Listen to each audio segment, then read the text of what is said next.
All right. Key management. So we have both secret keys and public keys, and they have to be distributed somehow. So there is a whole infrastructure for that called PKI, and there is something called PKIX, PKIX or PKIX, and these certificates come from 509, so we have to talk about that. And what happens if a certificate is revoked? So first thing is key distribution. If you use secret key, then how do you tell the other person what the secret key is? So what you do is you beforehand you somehow keep a secret. You meet somewhere in some place and say, look, from now on whenever we send email to each other, we will use this key. All right. So that is one possibility. But if you want to talk to n people, or n people want to talk to each other, then they will need n times n minus 1 by 2. N squared by 2 keys. That's a lot of keys. And how often do you meet people that you want to send email to? Almost never, right? So that's not a very feasible method, but that is one possibility. If you are using public key, the question is how do you trust the public key? So somebody says, well, here, I am Raj Jain, here is my public key. So how do you trust that this person is Raj Jain and that this person has this public key is, his key and not he stole it from Raj Jain, right? So that's the problem. Public key is public, but that doesn't mean that it is correct key. Somebody has to justify, somebody has to say, no, this is the key. That is one issue. Second issue is you really don't use the keys very often. What you do is you get a master key. If you met somebody in public, you met somewhere and then you selected a secret, so that secret is only good if you don't use it too much. If you use it very often, then it's no longer, somebody can figure it out. So what you do is you never use the master key, you always use a session key. So session key is another secret that you generate when you need, and you send it using the master key. And that's it. That's the only master key. And for the rest of the session, you will use that session key. And then you either because the time you're sitting, even the session key you don't use for very long, you use for 10-20 minutes. After 20 minutes, you say, well, look, we have been using this key for a long time, let's change the key. Let me generate another session key, and you can generate any random key because now you have the master key, you can send the session key over the network using the master key. Time to go. Okay. There's no choice, you have to get out.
Okay, so we were on master key and session key.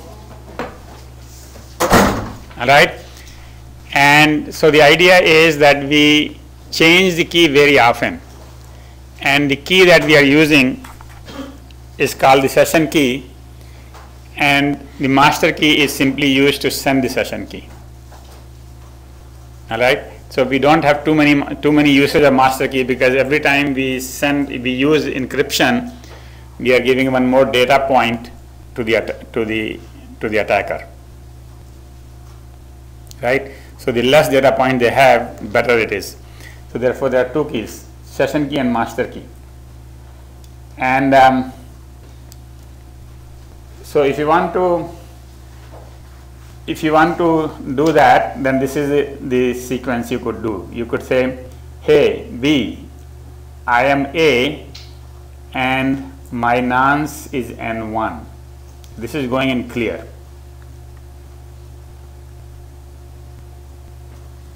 Okay, I am A and my nonce is N1. Then B says, let's use the session key KS, my nonce is N2. And this is encrypted. The way it is encrypted is that we take the master key KM and encrypt this whole thing. What is this whole thing?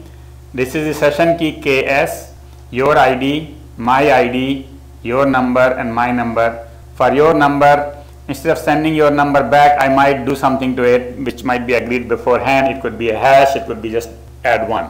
It could be the same number. So we agreed somehow so that, anyway, so it will be clear in the next slide anyway. So basically, so the idea is, this is the encrypted message, and once you get it, you know KM. KM is the master key. You can decrypt this part and you can get KS, and you can be assured that this is coming from B in some sense, and then you can send back saying that, well, I know the master key and therefore I was able to decrypt this message, and so here is your nonce. If I was not able to decrypt, then I wouldn't know your nonce. Right? So I'm sending the nonce using the key that you suggested, KS. So the notation is, by the way, this notation will be used throughout this chapter. Anytime I do encrypted message, we will write E parenthesis the key, comma, whatever is being encrypted. Okay, so this message is encrypted with what key? This message is encrypted with master key, and this is encrypted with session key. Okay, all right. So master key was used just once in this thing, and then from here on, we could just do all the conversation using the session key. All right. Now the problem is, how do we get the master key, or how do we get the session key also? So one of the method is, which is more common, is called KDC, Key Distribution Center. So there is one computer, one server that has a shared secret with everybody else. So that way you only need n keys, because if there are n people, each one has a secret with the master, with the KDC. So only n keys are required. When A wants to talk to B, this is how they go about doing it. Hi, I am A, I want to talk to B, my nonce is N1, so ID A, ID B and N1, this goes in clear. Then KDC replies in an encrypted message.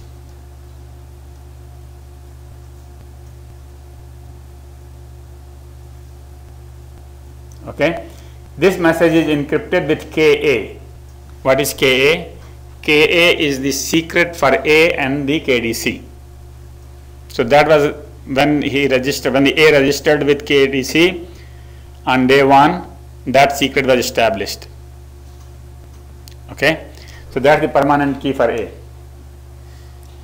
And inside it is a session key KS with ID A, ID B, N1, and a ticket for B, which is encrypted with B's secret key, with the B's key, and then KS and IDA. Okay, so this is encryption inside an encryption.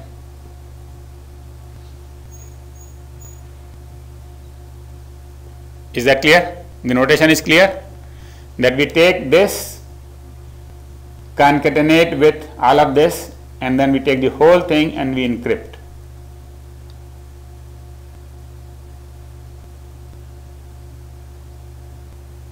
No, let me see, I'm sorry. Let me be clear about this. Now the whole thing is not double encryption. It's just, it's not double encryption, it is just encryption and then concatenation, and then this is another encryption. So there are two parts to this message. First part is encrypted with KA, another part is encrypted with KB. Actually, I would do the encryption inside an encryption. Let me just double check that one.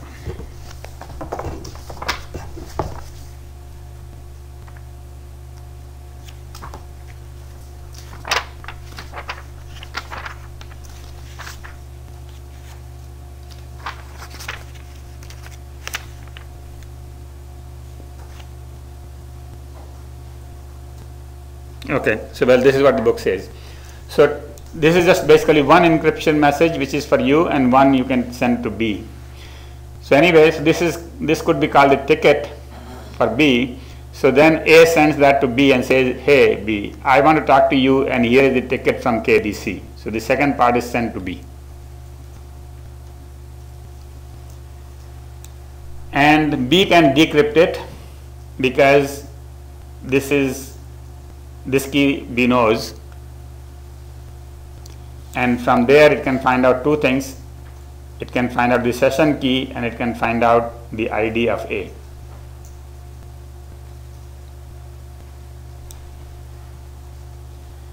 Alright, so then B replies, says, okay, here is my nonce, prove that you can decrypt it. So this is encrypted, the nonce is encrypted with the session key. Now A, so if anybody else gets this, any of these things, they don't know KS, and so they won't be able to respond, but A knows KS from here, so then it can say, well, here is the function of your nonce, so I know KS, I know the session key. So that is how the KDC works.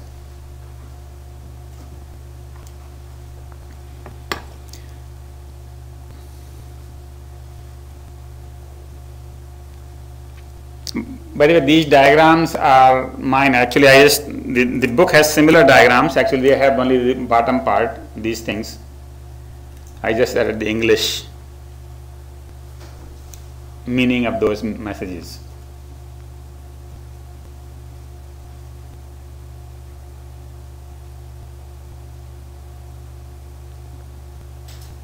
All right. So one thing you notice is that in everything we do, there is a nonce. Why there is a nonce? Because you don't want people to be able to replay a message. So they cannot take the same message and send it to you later, or send it to KDC later, or send it to B later. So that nonce is actually something like that message key. If this nonce is used, after 20 minutes that nonce is no good. That message is no good. All right, and then generally these nonces are returned back in the responses, so that when you get the response, you know which request this response is for. Okay, so here N1 was sent this way, N1 was sent that way. This ticket was sent, and there is no number here, so anybody can send this ticket at any time, right? But then this one has a nonce and this one has a nonce. right? So if it is replayed, then the KS will not be known by the attacker, and then they will not be able to respond this back. So this is a general thing that we'll see in rest of this chapter again and again.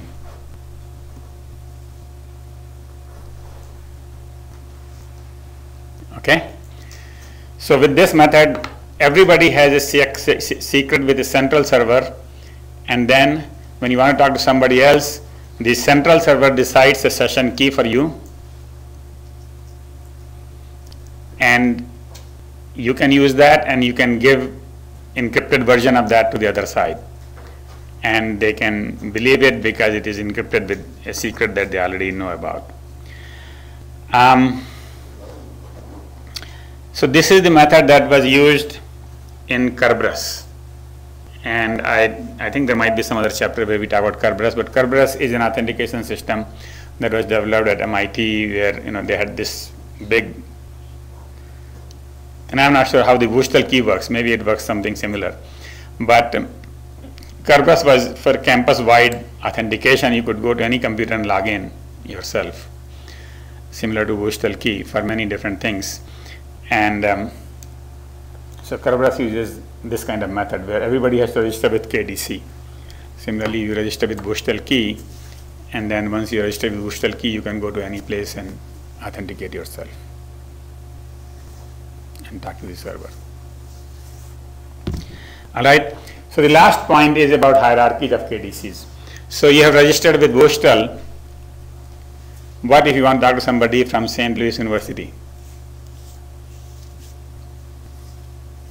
Well, in that case, the KDC in Wushtel and KDC in St. Louis University, they both have to either register with each other or with another KDC.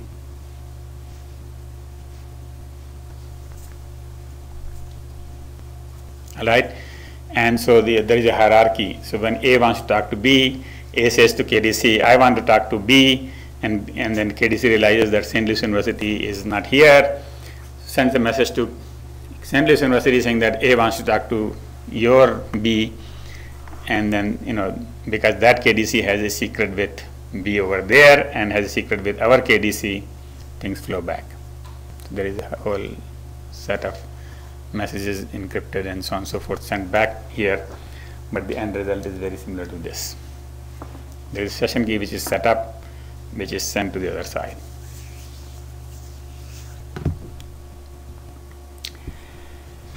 So this was so much about the public using KDC. Another method of key distribution is using public keys, and in this case, and that is what public keys are used for, by the way. Public keys are not used for encrypting messages, but for encrypting keys, because they are so complicated to compute.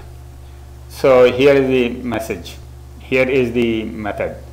A wants to talk to B, and A says to B, hey, here is my public key, and I am A.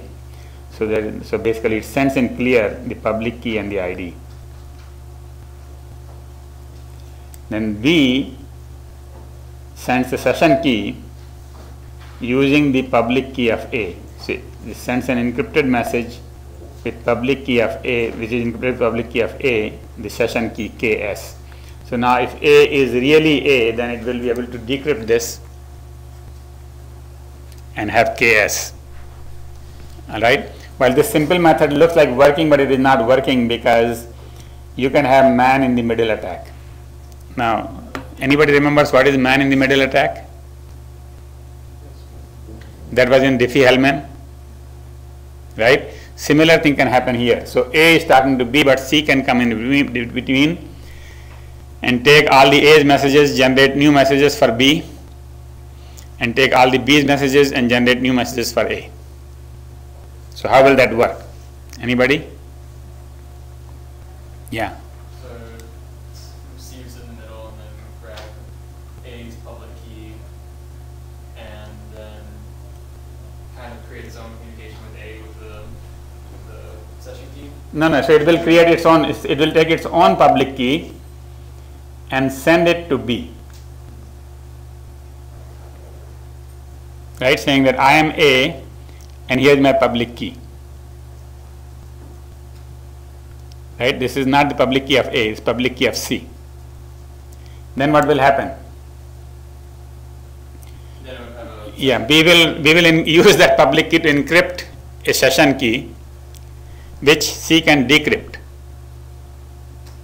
right? And then it will either generate the same session key or another session key and send it to A using A's public key.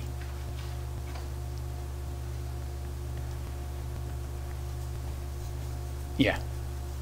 What prevents somebody from doing a man-in-the-middle attack on a key distribution center? So like staying, KDC. like getting into place, like say somebody gets into the place of between A and the KDC, and somebody pretends that they're the key distribution center. Is that can that happen? Yeah, okay, so let's try that. You see, KDC has this thing where if somebody, suppose KDC is in a data center and somebody got into the data center and has all the database that KDC has, then obviously they can pretend they're KDC because they are KDC, another copy of KDC. But let's assume that nobody can get into the data center, right? And I'm just pretending. Just like C was pretending in the previous example, C was not A, but it was just taking the messages from the network and pretending. That you cannot do. So now let's see here. When this message goes to this man in the middle, it will not be able to respond because it doesn't know KA. Right? And it will not be able to make the second part because it doesn't know KB. So that secret is required.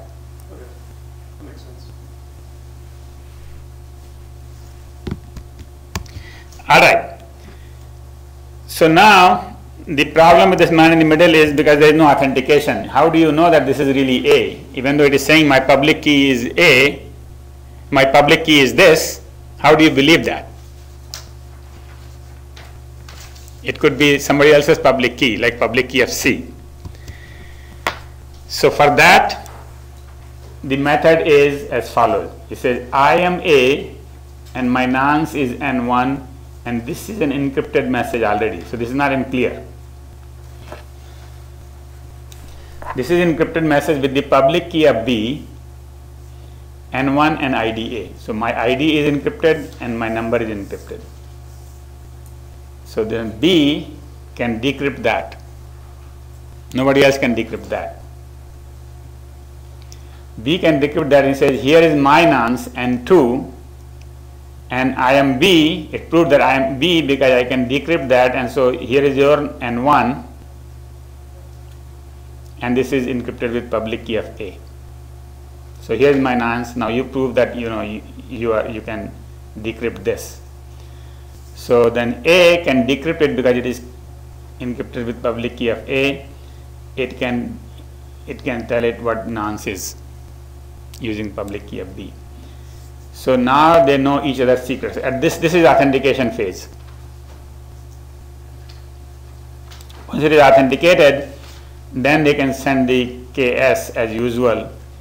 KS is the session key, and it is encrypted with the private key of A, and then again encrypted with public key of B.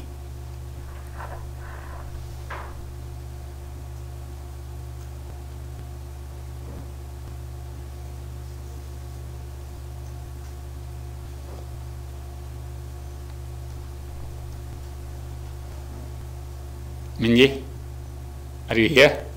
Yeah. Okay. Everybody with open laptops, I just want to make sure that they are here once in a while. Yeah. So I'm just kind of curious, because I'm kind of stuck on the man-in-the-middle thing. Didn't earlier this year, didn't it make the news that like companies like Northrop Grumman and Lockheed Martin got compromised? Wait, SSL business that you sent the email? I'm sorry? SSL? No, I don't know if it was SSL, but I thought it was a KDC had been compromised, and so I don't know how that plays in with the private key. Yeah, okay, so that's the point. Okay, this is the point here. The point is, I said the KDC is kept under lock and key, but the lock and key is basically, as good as no hacker can get to it, right? Just like in our lab, all of you used our lab without getting into the lab. Our lab is in a lock and key, but you can get in and actually made it easier for you by using remote desktop. But so it's quite possible that somebody got into their server, into the real KDC, and now they can compromise the whole company. Is that what you're saying? Yeah, I don't know all Yeah, that. so that possibility is there. So that is one of the dangers of KDC, is that it is a central point, one single point of failure. Not only single point of failure, single point of weakness. Yeah, I mean, failure means if the KDC went down, nobody can talk to anybody. That is one problem. But the other problem is if the KDC is compromised, everything is compromised. Good point. All right. So this is public key. Now, you could do a combination of some of these. You could do combination of KDC and private key and KDC and public key and so on and so forth. So here is a combination which was implemented by IBM. So they had a KDC and shares the master key with each user and distributes the session key using master key, but the public keys are used to distribute the master keys. So rather than how do you set up that master key in the beginning, is that you don't go to KDC and say, well, I am signing this form. You just can do it using public keys. And particularly the US cannot get to the KDC if they are widely distributed. Some people are in China, some people are in USA. So IBM basically set up the system where they use public key to set up the KDC. Make sense what I'm talking about? Is that how do you register with KDC? Using public key. Once you are registered, then you use the private keys.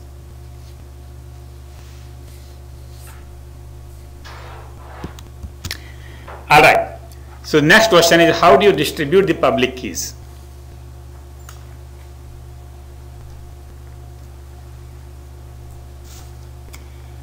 There are 4 ways, 3 of them are on this slide. One method is public announcement. You could put it on your website saying that this is my public key. And anybody who wants to talk to you can use that public key for you. And many people's website have that their public key. But what prevents from somebody else putting a fake website and saying that here it is, here is my public key and I am so and so, I am Raj Jain. Right? How do you trust that this website is Raj Jain's website? Right? So that is not a good idea. And the second thing is publicly available directory. So MIT tried this. MIT put a website where you can go and register your public key. So you can go to that one and say, what is Raj Jain's public key? And they will tell you what is Raj Jain's public key. But anybody can fake that. I mean, they really have to come to check me out or figure out that I am the one who is registering. And that process became very painful for them to verify that only Raj Jain can register as Raj Jain. Right? So that is no longer, actually, I don't think I have seen that used very much. Then people said, well, anybody can be used as an authority, public key authority, and then if we know the public key for the authority, then we can use that. So here's the method. A goes to the authority and says, look, I want to talk to B, and instead of a non says the time, T1, so that it cannot be replayed. This request isn't clear. Then B says, here is your public key, certified public key for B. So this is encrypted. This is encrypted with the private key of the authority. And so this gives you, once you can decrypt it, because this person knows the public key of the authority, so they can decrypt it and they can get public key of B, request T1. Just request T1 is repeated back so that what time the request was sent. And anybody actually can decrypt this because everybody knows the public key of authority. Then A sends to B saying that, look, here it is me, I am A, my nonce is N1 and I want to talk to you. Then B can decrypt it and then it can say, well, before it can decrypt it, it goes to the authority and says, what is the public key of A? Time is T2, what is A's public key? And then the answer comes back, the public key for A is this. So, and then it can just use that to respond back, giving it back its nonce and giving a new nonce, and then the A returning back the nonce. Okay? So this is the first idea that came into people's mind, that why don't we have some authority whose key everybody knows, whose public key everybody knows. The only problem in this method works, but the only problem is that when A wants to talk to B, the authority has to be up. If authority is not up, I can't find B's public key. Right? And if authority is under maintenance, no communication can take place. They said, okay, hold on, let's not do this. Let's just keep certificates available to everybody, anytime. And that is what is generally used, and that is called public key certificate. So actually, public key certificates have existed, or not public key, the certificates have existed for a long time. Everybody has a passport, which is a certificate, certifies that you are Raj Jain, or I am Raj Jain, and all the things about me. That's a certificate. Similarly, driver's license is another certificate, right? If somebody wants to prove that, I just show them my driver's license, and the bank gives me $1 million loan, right? So that's a certificate. And so those certificates existed because we could verify the certificate mostly visually. You look at the driver's license, it looks like a driver's license, and they put some lens and everything else, and they say, oh yeah, it looks good. You are all set, right? But those methods are subject to forgery. But anyway, same thing done in digital world is that if you have a certificate, then you can show it to anybody, and they can verify that it's you. Okay? So it binds the authority, so binds the identity to public key. So that means it is signed by the trusted public key authority or certificate authority, CA. So we will be using the name CA quite a bit from now on. CA is the authority that's issued the certificate. For example, driver license is issued by who? The state. And the passport is issued by federal government. So those are the authorities. The US Passport Office is one authority, and the Missouri Department of Motor Vehicle is another authority. Somehow we all think that we know their, everything else, but in this case it has to be proven, right? So those are certificate authorities. So anybody who knows the public key of this, everybody knows actually, and so if they know it, they can verify the certificate. A goes to certificate authority and says, hi, hey, I am A, here is my ID, here is my name, and this one is actually, and then they will send you the certificate. Now this one is not as trivial as shown here, because there is a lot of checking goes on here at this point. They will, if you go to the Department of Motor Vehicle, they will ask your birth certificate and your pictures and this and that. So after a lot of certification, they will give you that, okay, here's your certificate. And that certificate is simply an encrypted message which is encrypted with the private key of the authority. The time is there, ID of A is there, and the PO is there. So it says this was given on August 17, 2010, and generally has a lifetime, saying that good for next 4 years. Right? In our digital world, this would be good for next 4 minutes or something rather than 4 years. But in the analog world, things are so difficult to produce that they cannot do it every 4 minutes. So they are good for 4 years. Similarly, B can go anytime and say, here is my credentials, and it gets a certificate. Now A and B have a certificate, and they can talk at any time without having the certificate authority being there. Right? When A wants to talk to B, all it does is it says, hey, here's my public key, here's my certificate with my public key, and B goes and here's my certificate with my public key. And basically the certificates can be verified, and the private keys are private, with A and B get from the certificate authority, but they don't tell anybody else, and then they can decrypt the messages coming to them. And that is what is done today when we do any communication in the real world. So to do this whole certificate business possible, there are the method that has been developed is called PKI. PKI is the public key infrastructure. Public key infrastructure is used to find the public keys, and S-MIME, PGP, SSL, all of them use, and even asymmetric cryptography, all of them use PKI. So there are certificate authorities and there are standards for certificates. So all of this has been developed. And the standard is called 509. X.509 is the ISO standard for certificate formats.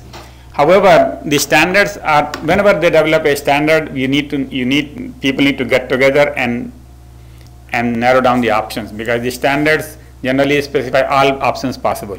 So for example, a standard will say select a signature algorithm. All signature algorithms are okay. All right. Now, if I select one of the 500 signature algorithms, you select one of the 500 signature algorithms, we cannot talk to each other because we selected different signature algorithms. So the industry has to get together and narrow down the choices and say, look, everybody will implement 2 signature choices, MD5 and SHA-1. That's it. Even though the standard allows any, we will select only 2. Everybody will select 2, and that way the chances of matching is higher.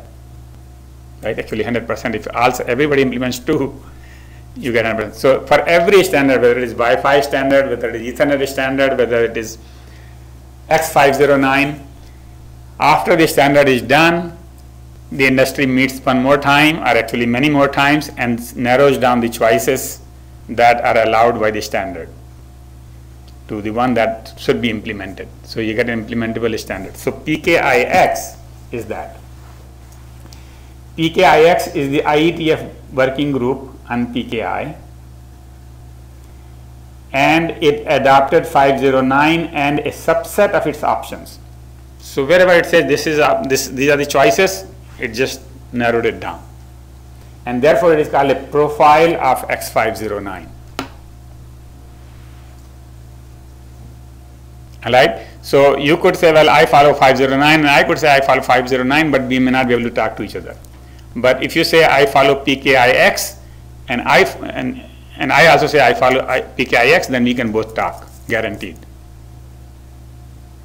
Is that clear? Because the standard allows many options, PKIX narrows down those options.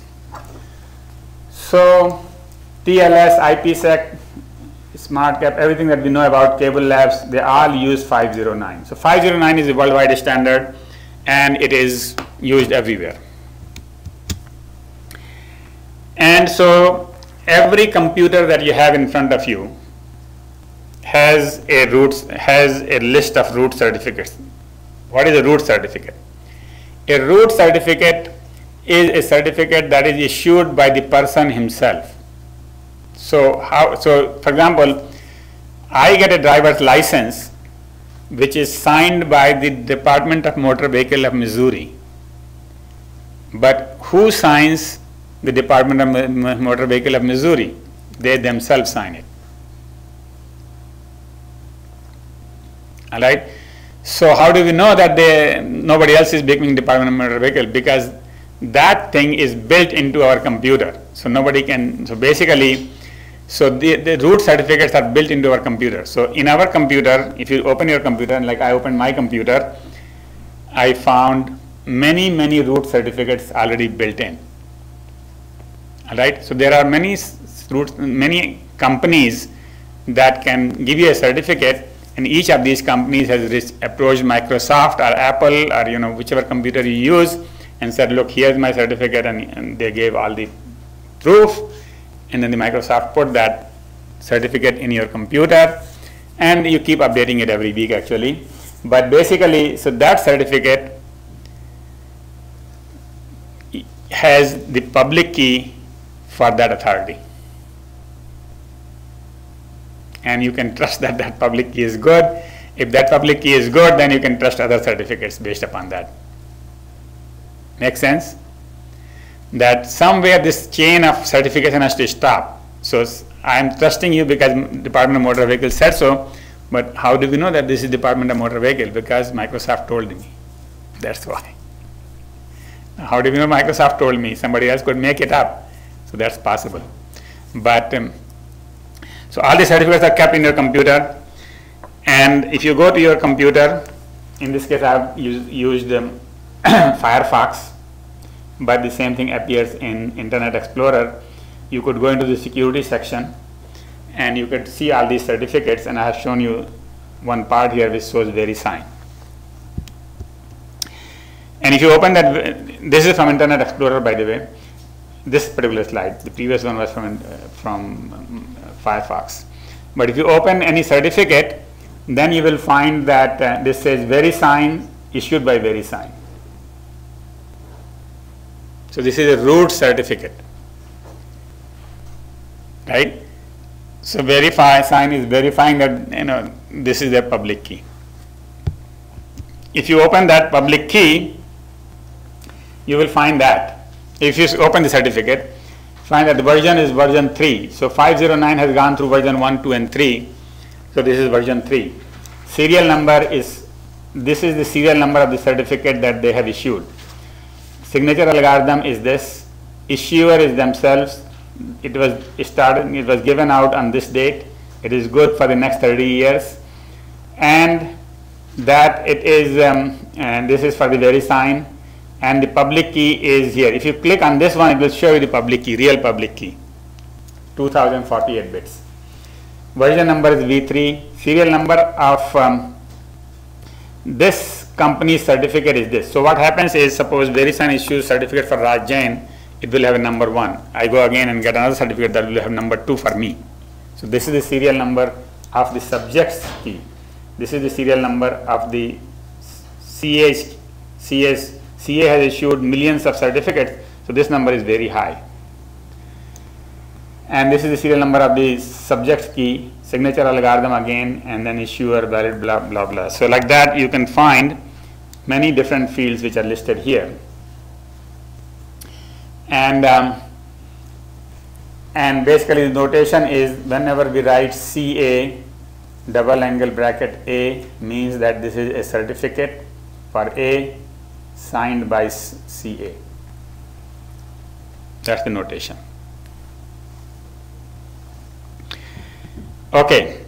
Anyway, so, and again, just like KDC, you have a hierarchy. Suppose you want to talk to somebody in Russia.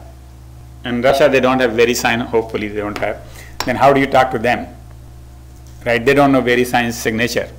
So then there has to be some kind of hierarchy where VeriSign has signed up with that, and then the Russian certificate authority has signed up, and somewhere you meet, so each other certificate can be validated. All right. Anyway, so X509 is in version 3, and some of the things that are missing in the previous version were email, URLs, policies, and so on and so forth. Now here's the thing: when we know each other, we know more by the email than anything else. Most people, out of this room, when they know Raj Jain, all they know is from email. And X509 was not designed to use email anywhere in the certificate. And they actually use something called X500. Let me see, where is X500? Yeah, X500 name, which actually will show up somewhere. It didn't show up here. So anyway, so X500 names are very difficult to read, and I will show you an example somewhere in a minute. But X500 names are there, and people said that's not very helpful. We really need email. So what version 3 has done is that instead of adding new fields like email, URL, and so on and so forth, they just said you can add whatever field you need, and by using this extension method, which is, you say extension identifier and the criticality indicator, how critical it is, means if somebody doesn't understand this, what should they do with the certificate, and then the extension value. So it could be, for example, email, and the value could be jain@acm.org. And the criticality indicator is basically whether to throw away the certificate if I don't know this, or to ignore the field if I don't know this field. So people are putting new fields. other people may not know those fields. And so there are two choices. Either you throw away the whole certificate if you don't know the field, that will be indicated by the critical D indicator, or you ignore that field. So the extensions are like serial number of the CAS keys, subject, we already saw the subject serial number, what this key good for, whether it is good for email, whether it is good for business, whether it is good for banking, and so on and so forth. And another thing is that you can have alternate name. So for example, you could have a DNS name, jain@acm.org, or you could have rajjain.com. And then there are other attributes. There are lots of extensions for 509. All right, I think I should stop right here. Although there is some very interesting stuff coming up, so you might just want to do this homework. I don't know. I mean, like this lab homework.